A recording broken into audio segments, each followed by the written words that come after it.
Welcome to In the Zone with yours truly, Anthony Smith.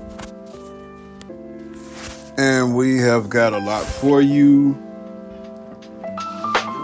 And what I want to do is I want to kind of start things off a little bit different because it's a story I'm pretty sure is picking up a lot of steam across social media, across news media.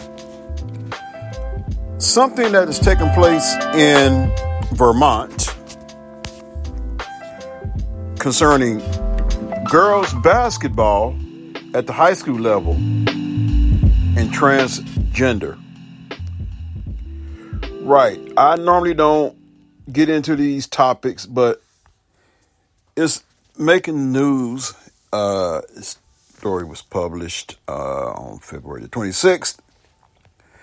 A Vermont girls basketball team banned from play after forfeiting game against team with a transgender player.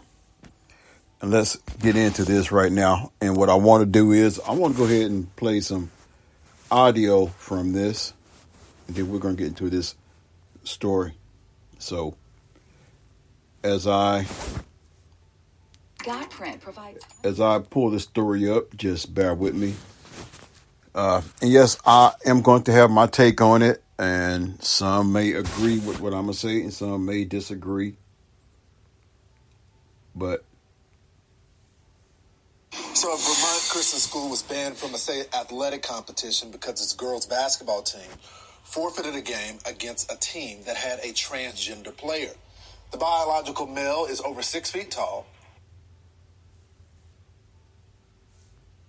And look like I just lost my feed right there. So what and I'm going here, there we knocking go. Rivals out of the way during this game. This is crazy.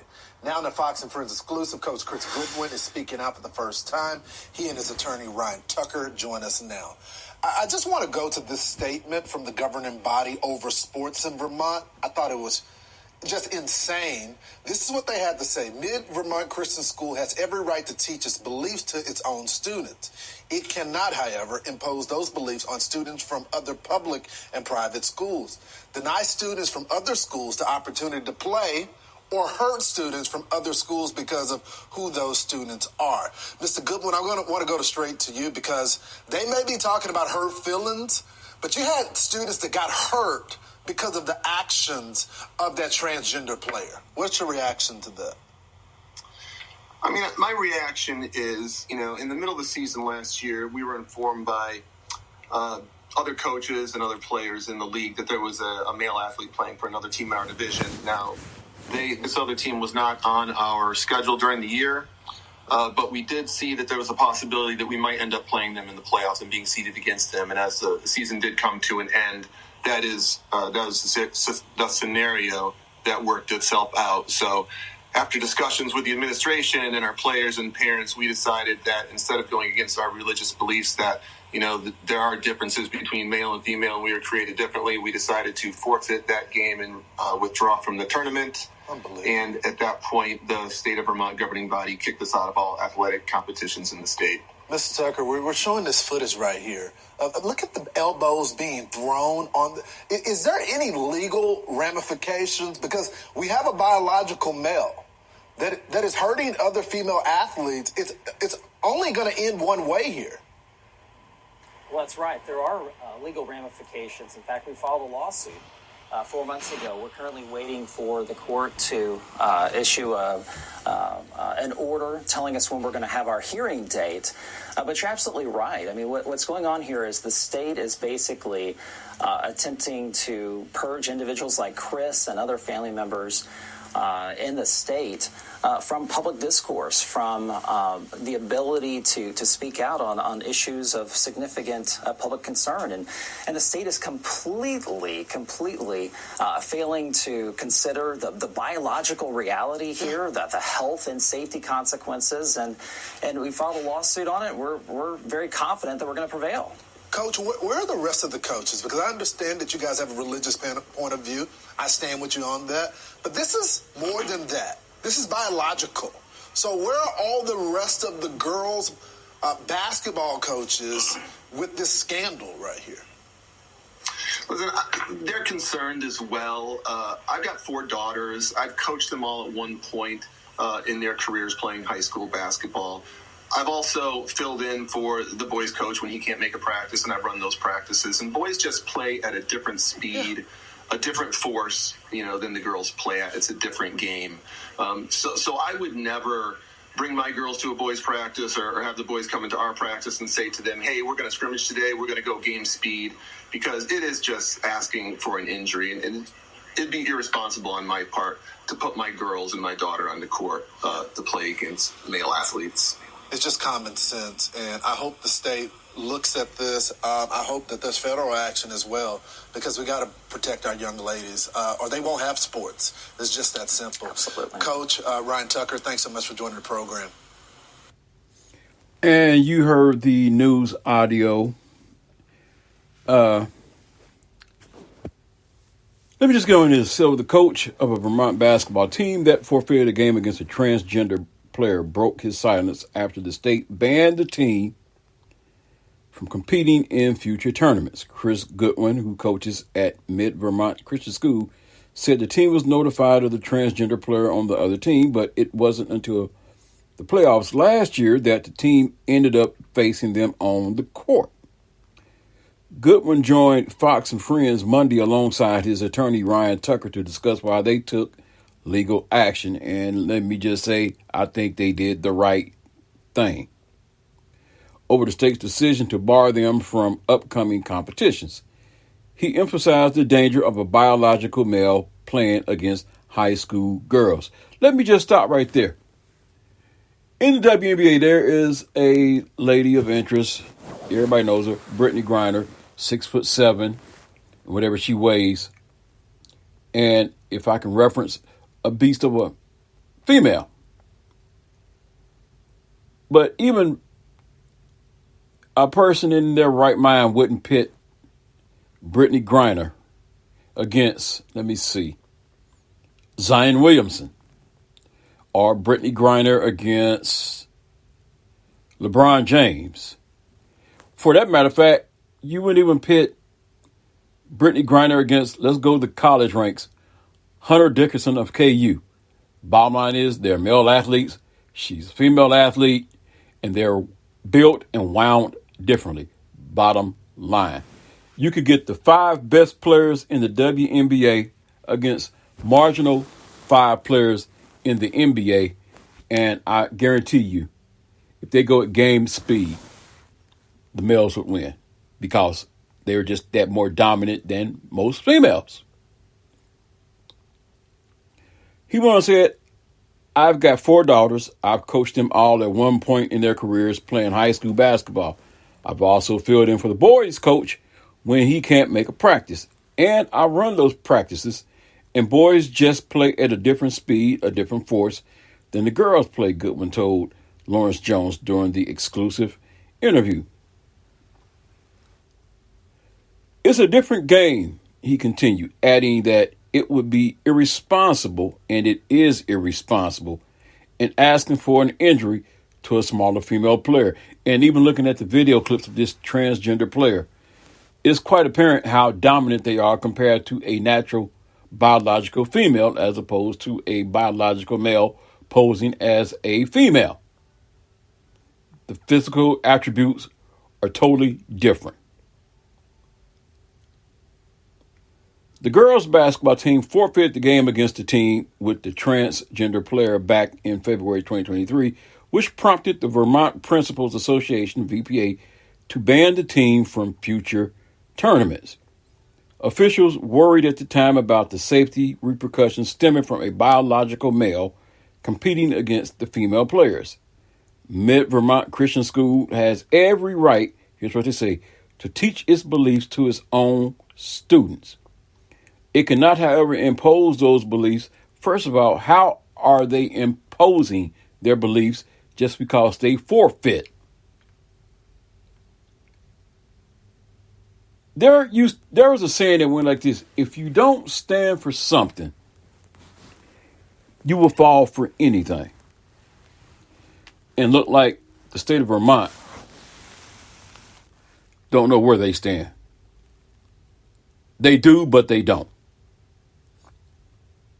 At best, they have thrown safety and precaution to the wind and are putting biological females at risk because a transgender who is a biological male is being allowed to play with these girls and physically dominate them. Literally knocking them down from the clips I'm looking at, knocking them down. Hard fouls. Come on, y'all got to get this right. It cannot, however, impose those beliefs on students from other public and private schools, denying students from other schools the opportunity to play or hurt students. Okay, so who is it hurting?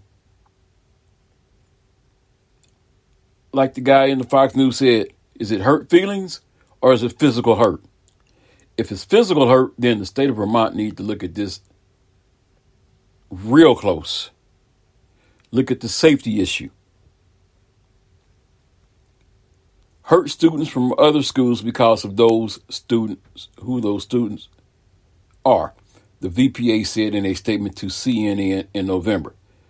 The school filed suit alongside families over the prohibition, arguing the decision is discriminatory in nature against the school's religious beliefs surrounding gender and human sexuality. After discussions with the administration and our players and parents, we decided that instead of going against our religious beliefs, that there are differences between male and female. We are created differently. We decided to forfeit that game and withdraw from the tournament, Goodwin said. And at that point, the state of Vermont governing body kicked us out of all athletic competitions in the state. Tucker, an attorney with Alliance Defending Freedom, expressed his confidence that the school will prevail in court as they wait their next hearing date. The state is basically attempting to purge individuals like Chris and other family members in the state from public discourse, from the ability to speak out on issues of significant public concern, Tucker said, accusing the state of failing to consider the biological reality and the health and safety risk to female athletes.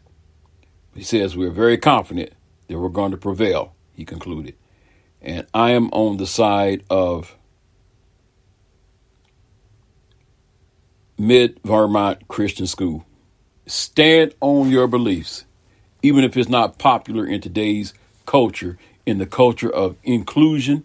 Some things need to have some exclusion. And this is one of those things, in my opinion. Like I said, you may agree with me or you may disagree with me. But why put a girl's health at risk? And then you want to ban the school from all future tournament? I know this is y'all's doing. This is y'all doing. I don't have a dog in the fight. But from a man who has a daughter and has a granddaughter growing up, all I can say is I'll be darned if my girl gets involved in female athletic sports that she's going to go up against a male. Not going to happen.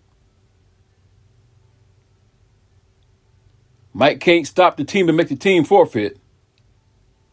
But I'm pretty sure me and my daughter, we will pull our daughter, granddaughter, respectively, from that situation to keep her out of harm's way.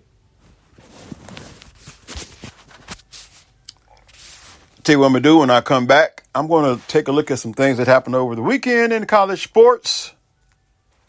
Right here on In the Zone. I know this was a quirky way to start things off with news of this magnitude, but I think it's something that needs to be brought out. And by all means, share your opinions. I share mine. You have a right to share yours, but in a respectful way. Anyway, you're in the zone with Anthony.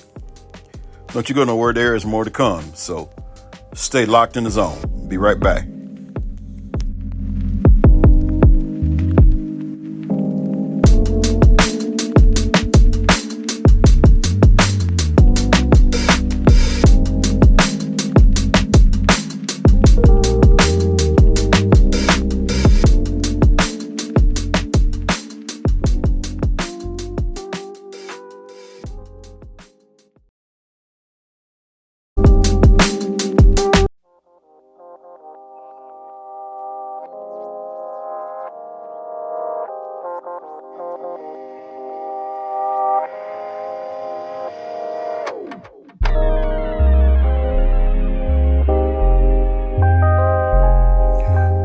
back to In the Zone with yours truly, Anthony Smith, on a Monday evening. Like I said, there is a lot to get to, and I have a lot for you. Some college basketball over the weekend. Some college football news. One that may be an eye-opener. And so much more, all right here on In the Zone. Hope you're having a magnificent Monday. Beautiful day here in the Air Capital City, Wichita, Kansas, where I'm residing from. Let me know where you might be at, where you're listening to this podcast at. Court storming. That's right. Let's talk about it. Not too long ago, Caitlin Clark, NCAA women's all-time leading scorer, experienced the almost dangerous side of court storming. Now we fast forward to this past weekend, because it was truly a rough Saturday for Duke, not only because of his upset loss, but also seeing the star player go down while the court was being stormed by fans. Who are we talking about? Duke's Carl Filipowski gets injured after crowd storms the court. So let's take a look at this story here, because I know a lot of people have something to say about it. Some people even may have their thoughts on how you can still do court storming in a safe manner. But the bottom line is a player got hurt. A possible NBA player. But Wake Forest secured a huge win over number 8 ranked Duke. And let me give you this breaking news. Kansas State, who was dominating West Virginia, let them get back into the game. But West Virginia made the mistake. It went into overtime.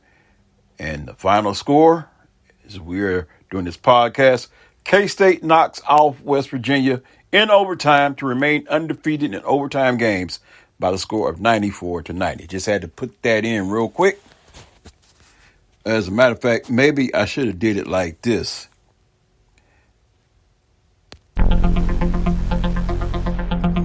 Breaking news. K-State outlast West Virginia in overtime to remain undefeated in overtime games, winning by the score of 94-90. So now, here we go with the story. Wake Forest secured a huge win over number 8 ranked Duke on Saturday afternoon to dramatically improve its NCAA tournament resume. But what happened after the game is going to steal most of the headlines. As the Wake Forest student section stormed the court in celebration, Duke star Carl Filipowski was injured in a collision with Wake Forest students and needed assistance leaving the floor to get into the locker room. According to Duke coach John Shire, Filipowski suffered a knee injury in the incident. John Shire just texted to confirm correct his post-game comments. Kyle Filipowski suffered a knee injury, not an ankle, during the court storm. Court storming has been a controversial subject in college basketball, given the risk to players and fans. An incident like this, whether Filipowski is injured long-term or not, is only going to throw gasoline onto the raging fire that is that discussion. Shire added to that discussion on Saturday afternoon by asking when the practice is going to be banned by the NCAA. This is the second time this season a prominent college basketball player was involved in an incident like this. Iowa's Caitlin Clark was fortunate to avoid an injury when she was run into by an Ohio State fan a month ago. Filipowski is one of Duke's best players and a projected first-round pick in the 2024 NBA draft. Now, let me say something about that. Because some schools, I know in the SEC, has banned court storming and even storming the football field. And if you're caught doing it, you get a fine of this amount. If it happens again, that fine pretty much doubles. In this case, I would take into consideration If Filipowski is one of Duke's best players and a projected first-round pick in the 2024 NBA draft, I would get some data, some feedback on what his projection in the first round would be and what his possible salary would be. Whether it be a one-year salary or a 3-year deal worth X amount, and make Wake Forest pay that amount in the fine. That's the only way I believe you're going to get these people's attention.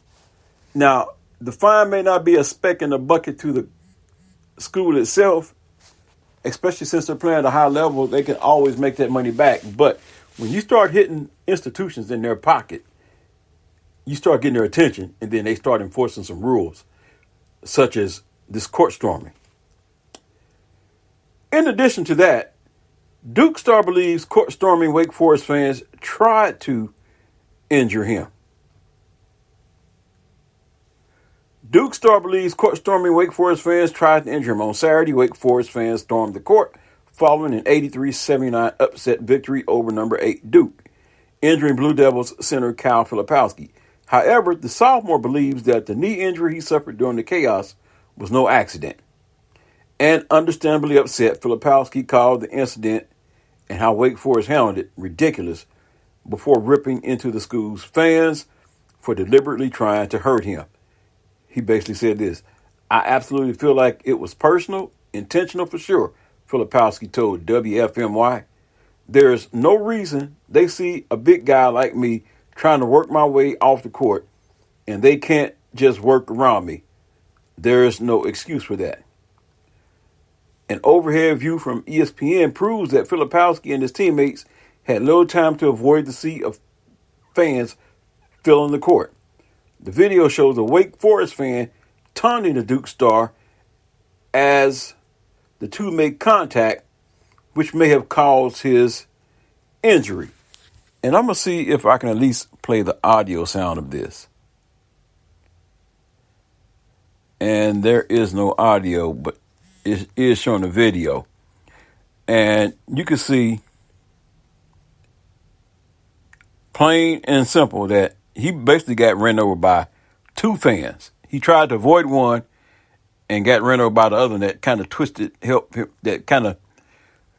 of aided in his knee being twisted or whatever the case may have been. Filipowski isn't the first star to be on the wrong end of an incident like Saturday's. Recently, Iowa's Caitlin Clark narrowly avoided injury following an on-court collision with an Ohio State fan. If the response at Wake Forest proves anything, little has changed regarding precautions following Clark's run-in. However, Filipowski's injury has reignited the conversation about whether court storming should be prohibited. Following the post-game scrum, Duke head coach John Shire called for an end to the practice. He says, with the incident still fresh in the minds of basketball fans and the NCAA, perhaps this will be the final straw and regulations can be put into place to avoid the avoidable in the future. Traditions are hard to break, and maybe there's a way to have fans safely storm courts in the future. But until something changes, more athletes like Clark and Filipowski are at risk for the same or worse fates.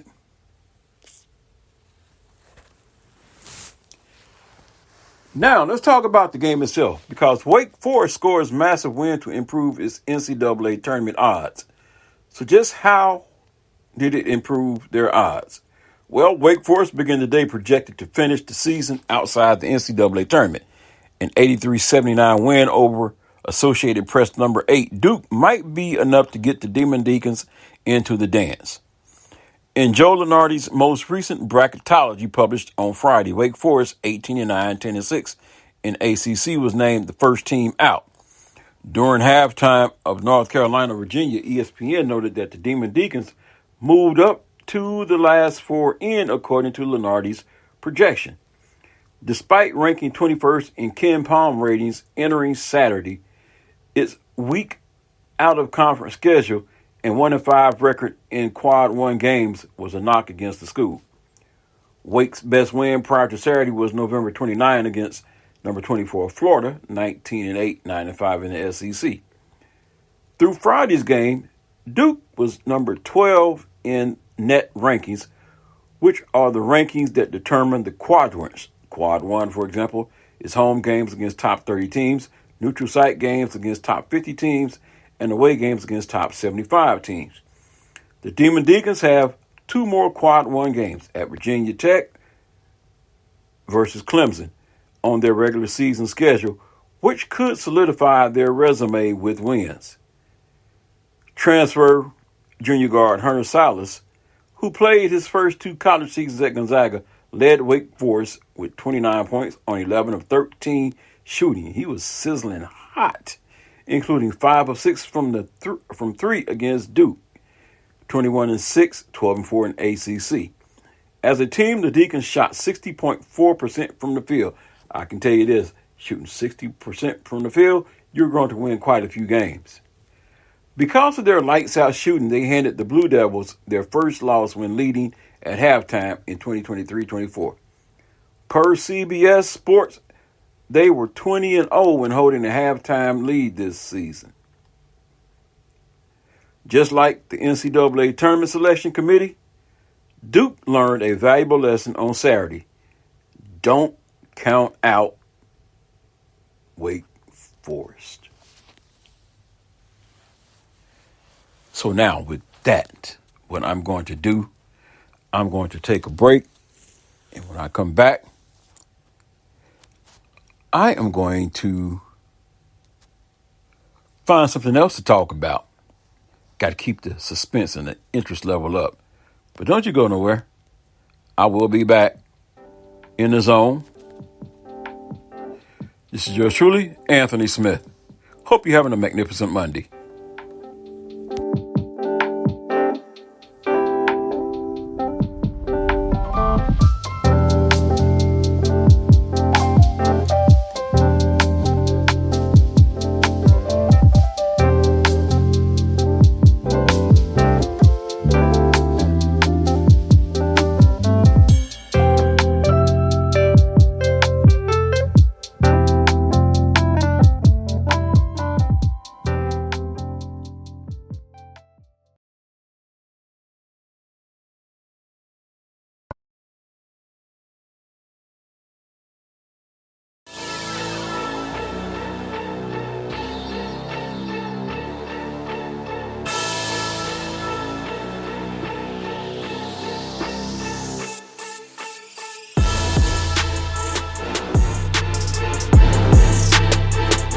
Welcome back to In the Zone with yours truly, Anthony Smith, on a magnificent Monday. Weather-wise, it's just beautiful, beautiful. As I said, I do have some coaching news for you. One that I believe is a head scratcher. A lot of people have been pushing, why isn't this guy coaching as a head coach in the NFL? He stuck by Andy Reid. Then, when that train ran out, he went to the Washington Commanders. That only lasted for a season. And now he's on the UCLA coaching staff in a key role. Talking about none other than Eric Bieniemy joins the UCLA coaching staff. So former Washington Commanders offensive coordinator Eric Bieniemy has a new job, and it is taking him back to the college game. Bieniemy is joining UCLA as its associate head coach and offensive coordinator, according to ESPN's Adam Schefter and Peter Thamel. The move continues what has been a puzzling few years for Bieniemy when it comes to coaching opportunities. Thanks to his time as offensive coordinator with the Kansas City Chiefs, he was constantly talked up as one of the rising star head coaching candidates in the NFL and routinely topped head coaching wish lists. But he was constantly passed over for jobs and then ended up leaving the Chiefs prior to the 2023 season for a lateral position in Washington, where he was the offensive coordinator for the Commanders. He lasted just 1 year there and was let go when Commanders brought in a new coaching staff, including new offensive coordinator Cliff Kingsbury. With the NFL hiring cycle pretty much over, Bieniemy had limited options. So now he is heading to the NCAA to work alongside first-year coach Deshaun Foster. This will not be Bieniemy's first college coaching experience, or even his first stop at UCLA. He was also the program's running backs coach and recruiting coordinator from 2003 to 2005. He was also the offensive coordinator at the University of Colorado during the 2011 and 2012 seasons before joining the Chiefs. One of the big questions that followed Bieniemy when he was in Kansas City was how much of a hand he actually had in the offense and the play calling, and how much of it was a result of having Patrick Mahomes at quarterback and Andy Reid being the top voice on the staff. The Commanders' offense had mixed results under Bieniemy. First-year starter Sam Howell threw for 3,946 yards, 12th in the NFL, but did not really take a big step forward while the team finished 24th in total yards and 25th in total points. What I want to do here now is I want to take a look at the 5 worst off seasons in college football, while 3 of 2023's CFP finalists make the list. So let's take a look at this. The college football offseason has quieted down after a whirlwind month since Michigan won the national title. Last week, 5 teams who've had plenty to celebrate as eyes shifted toward the 2024 season. Here are teams on the other end of the spectrum, those that have the most to jeer about with spring practices gearing up around the country over the next few weeks. Number 5, Michigan. We hope the Wolverines took Advil because they're due for an intense hangover in 2024. Head coach Jim Harbaugh, quarterback J.J. McCarthy, running back Blake Corum, and wide receiver Roman Wilson are the biggest names heading to the NFL. But the program must also deal with the depleted offensive line and departures of key defensive players, including cornerback Mike Sandersteele, linebackers Junior Colson and Michael Barrett, and defensive tackle Chris Jenkins. Making matters worse is a much more difficult schedule in 2024, which includes an out-of-conference game against Texas and games against Big Ten newcomers USC, Oregon, and Washington, plus their regular season finale at Ohio State. Number 4, Washington. After losing to Michigan in the national championship, Washington's offseason got off to a rocky start when coach Kalen DeBoer left for Alabama. The Huskies lost quarterback Michael Penix Jr. and wide receivers Rome Odunze and Jalen Polk to the NFL draft, creating a massive vacuum on offense for first-year head coach Jed Fitch to fill. Number 3, UCLA. The Bruins aren't even an official member of the Big Ten, but they've already been burned by the conference. Former head coach Chip Kelly resigned and took the offensive coordinator role at Ohio State after months of speculation that Kelly and UCLA were headed toward a divorce. It's rare for a coach at a major college program to willingly leave for a demotion. Usually, those moves occur when a coach gets fired and is in need of image rehabilitation. Instead, it's the Bruins that need to be built back up. Number 4, Alabama. Number 2, Alabama. Nick Saban's retirement sent the Tide into an early tailspin this offseason. Per On3, Alabama ranks last in the site's transfer portal team rankings. The Tide lost 28 players who were either 5, 4, or 3-star recruits while only gaining 7. Offensive lineman Caden Proctor, defensive back Caleb Downs, and wide receiver Isaiah Bond were the biggest defections, while DeBoer also watched previous 2024 5-star high school recruit Julian Sayin decommit and choose Ohio State. And number 1, Oregon State. Nowhere was the 2024 offseason more catastrophic than in Corvallis. The Beavers are bracing for the implosion of the Pac-12 at the end of July, which will leave them and the Washington State Cougars as the conference's only members before the ship capsizes. Multiple members of Oregon State's 8-win 2023 team have found a life raft to their next destination. Former coach Jonathan Smith became Michigan State's head coach in December, while 2023 starting quarterback DJ Uiagalelei left for Florida State, as did edge rusher Sion Lalohi, who was second on the team last season with 8.5 tackles for loss. The team's leading wide receiver, Silas Bowden, left for Texas, and tight end Jack Velling, who led the team with 8 touchdown receptions, joined Smith in East Lansing. And keeping this rolling, how about Ohio State has been declared offseason champions by Pro Football Focus?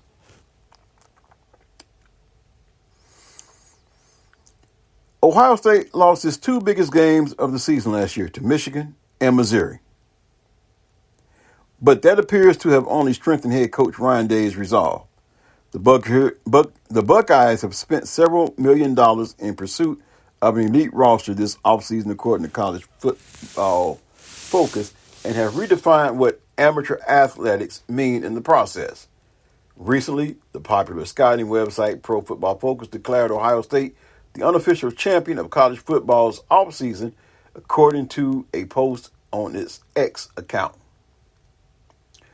Day set the stage for Ohio State's winning offseason by gathering a group of Columbus businessmen in pursuit of funds and sharing a driving analogy with them. If the speed limit's 45 miles per hour and you drive 45 miles per hour, a lot of people are going to pass you by, Day said. If you go too fast, you're going to get pulled over. Pro Football Focus Buckeyes declaration has fans of schools across the country wondering how it will all translate on the football field this fall. Among the names of the Buckeyes list of offseason transfer portal additions include some of the top players from the SEC and Big 12 Conference. First-team All-SEC performers include Ole Miss running back Quinshawn Judkins and Alabama safety Caleb Downs. Judkins rushed for nearly 1,200 yards and 15 touchdowns last season for the Rebels. Downs had 70 solo tackles, 2 interceptions, and 3 pass breakups for the Tide, and will join his teammate, center Seth McLaughlin, in the Buckeyes portal class this season. Kansas State quarterback Will Howard is a second-team All-Big 12 performer who also chose the Buckeyes in the transfer portal and could compete for a starting job right away. Now that the dust is settled from the first stage of college football's offseason, it's hard for Buckeye fans to be anything but optimistic about the coming season. Arch nemesis Jim Harbaugh and many of his best coaches are headed to the NFL's Los Angeles Chargers, and the Buckeyes have once again reloaded with one of the most talented rosters in college football, ahead of the NCAA's inaugural 12-team playoff. So I hope that you have enjoyed being in the zone as much as I've enjoyed being in the zone with you, giving y'all just good content and so much more. But it's time for me to step out of the zone and step into a world called work. Yes, I have to make my way to work. But you know what I'm going to do? Even though I say I'm getting ready to step out, I want to give you one more piece of information here. Because evidently there is an ongoing feud between an ex-coach and a former player. And instead of saying that the player needs to move on, it is said that the coach needs to move on. Whom might that be? Well, I tell you what I'm going to do. I am going to pause and take a break. When I come back, I'm going to take the suspense off and let you know what this ongoing beef is between a former coach and a former player, all right here in the zone. So don't you dare go nowhere. I'll be right back.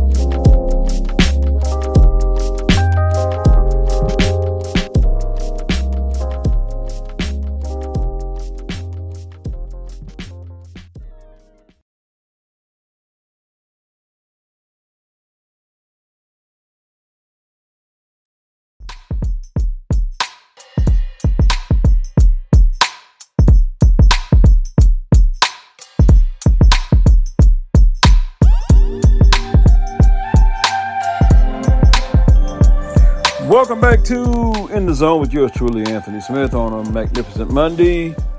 Couldn't ask for much better weather than what we had today. Not scorching hot, not cold. Just right. Anyway, as I alluded to before I took this break, that there is a coach who needs to move on and get over his issue with a former player. The player, Carmelo Anthony. The coach, George Karl. George Karl's feelings about Carmelo Anthony have been clear for years. And until recently, Anthony has stayed quiet about what he thinks about his former coach. However, even though the 2013 NBA scoring champion reignited their feud with what he said on his 7 p.m. in Brooklyn podcast, Karl is the one who needs to move on once and for all. Since Karl's thoughts about his former All-Star player are well documented, Anthony was asked about what caused the rift between coach and player during their time together in Denver. Anthony referenced one of their first interactions after Karl was hired midseason by the Nuggets in January 2005. He says, after shoot-around, Karl, called me to his room and was like, "Hey, I think you're overrated. You have a lot of work to do," said Anthony. At the time, Anthony was in the midst of his second NBA season after being drafted third overall in the 2003 NBA draft. By that point, Anthony was coming off leading Denver to the playoffs as a rookie the year before. Karl was accomplished in his own right, but Anthony said he knew at the moment that the two would never see eye to eye. To no surprise, Karl had to respond. "Hey, Carmelo Anthony, let's do this. Let's not do this. You're telling stories that are 20 years old. Let's move forward. And you were overrated and wish your game was as efficient as deadlift shrimps," the 72-year-old Karl posted on X. He didn't leave it there. Karl then added several more comments in an effort to attack Anthony. First of all, what in the heck? I'm trying to guard against certain words, so I don't want to come across like that. But what in the heck is a 72-year-old man doing on X going after a former player for something that happened, 20 years ago? Come on, old man. Sit in your rocking chair, drink whatever you're going to drink on, and just watch some good basketball games. And let this issue die. Come on, man. 72 years old, you too old to be on X, or they used to call it Twitter, having Twitter beef. You should be enjoying retirement. Anyway, things that make you go, It's to the point where this rivalry simply needs to be put to rest. And it's Karl who should be the one to let it die out. Yeah, old man. Let this thing die. He is the one who started all of this in the first place with the release of his book, Furious George, in 2017. Sounds like he's still furious. In reality, both Karl and Anthony are deserving of the Basketball Hall of Fame. Karl was inducted in 2022, and Anthony is likely to be elected in his first year of eligibility. Karl is one of 9 coaches in NBA history with over 1,000 career wins. He led 22 teams to the playoffs, including the Seattle Supersonics, to a trip to the NBA Finals in 1996, and was named Coach of the Year for the 2012-13 season. As for Anthony, he's widely regarded as one of the greatest scorers in the history of the sport. Anthony is a 10-time All-Star, number 10 all-time in points, a 3-time Olympic gold medal winner, the 2013 NBA scoring champion, and an NCAA national champion from his long college season at Syracuse. But the moral of this story is Anthony has accomplished far too much to continue being disrespected by a retired old coach. I put that word old in there.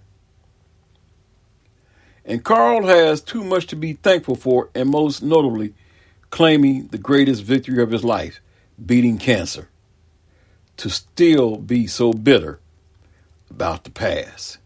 Yeah, man, learn to be thankful for what you had to overcome, and leave that beef on X to the younger generation. And they really shouldn't be doing it either. But so that's all I have for you on this magnificent Monday. I'm getting ready to bring this to a close. Hope you have enjoyed it as much as I've enjoyed being in the zone with you. Until the next time, take care of yourself and each other. Be blessed. I'm out.